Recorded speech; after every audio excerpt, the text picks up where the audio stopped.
काही दिवसांपूर्वी अल्पवयीन मुलीवर झालेल्या बलात्कार प्रकरणातील मुख्य आरोपी विशाल गवळी यानं कारागृहात आत्महत्या केली होती। या घटनेनंतर आता या प्रकरणाला नवं वळण मिळालं आहे। विशाल गवळीची पत्नी आणि सहआरोपी असलेली साक्षी गवळी हिला आज न्यायालयाने 10,000 रुपयांच्या जात मुचल्यावर जामीन मंजूर केला आहे। यावेळी पीडितेचे वकील आणि कुटुंबियांनी संताप व्यक्त करत प्रसिद्ध वकील एडवोकेट उज्जवल निकम यांच्यावर गंभीर आरोप केले आहेत। मेरे को पुलिस सुरक्षा चाहिए, या तो उन लोग को इधर से तड़ी पार करो, इधर हट रहना ही नहीं चाहिए। हम लोग जगह घर बदले हैं डर से, ये लड़की के याद से कि ये लड़की हमेशा 24 घंटा मेरे इधर रहती है, मेरे मन में दिमाग में 24 घंटा। अपना खुद का घर रह के हमको भाड़े पे रहना पड़ रहा है, इसलिए मेरे को इंसाफ चाहिए और मेरे हम लोग को सुरक्षा चाहिए।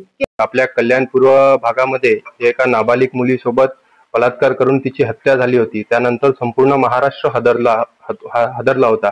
त्यानंतर कल्याण पूर्वचे सामान्य नागरिक रस्त्यावरती त्या मुलीला न्याय मिळवण्याकरिता रस्त्यावरती उतरलेले एक मोठा जनाक्रोश सुरू झाले असताना माननीय मुख्यमंत्री आणि सरकारने त्या ठिकाणी आरोपींना 2-3 महिन्याच्या आत फाशीची शिक्षा सुनावली जाईल या पद्धतीचे आश्वासन दिलेले। सरकारने या घटनेला अजिबात गांभीर्याने घेतलेला नाही आणि त्यांनी कुठल्याही प्रकारचा या आरोपींना शिक्षा व्हावी यासाठी प्रयत्न केला नाही।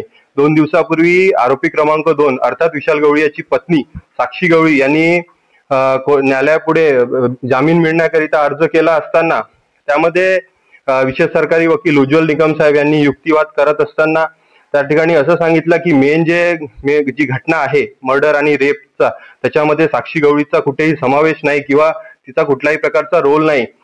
तिचा फक्त causing of disappearance of evidence of an offence अर्थात सेक्शन 238A ऑफ BNS जे की बेलेबल आहे, फक्त हाच सेक्शन साक्षी गवळीवर लागू होतो। ते बेलेबल असल्यामुळे तिला जामीन मिळण्याकरिता प्रॉसिक्युशनची कुठलीही हरकत नाही या प्रकारचा युक्तिवाद त्यांनी त्या ठिकाणी केला होता। फक्त या पीडित कुटुंबियांचा प्रश्न नाही तर कल्याण पूर्वेच्या तमाम लेकीबाळींचा प्रश्न आहे। लोकांचा सरकारवरती विश्वास राहिलेला नाही, त्यामुळे मी तुमच्या माध्यमातून सामान्य जनतेला अपील करतो, अशी कुठली घटना घडली तर त्याच्या विरोधात आवाज उठवा।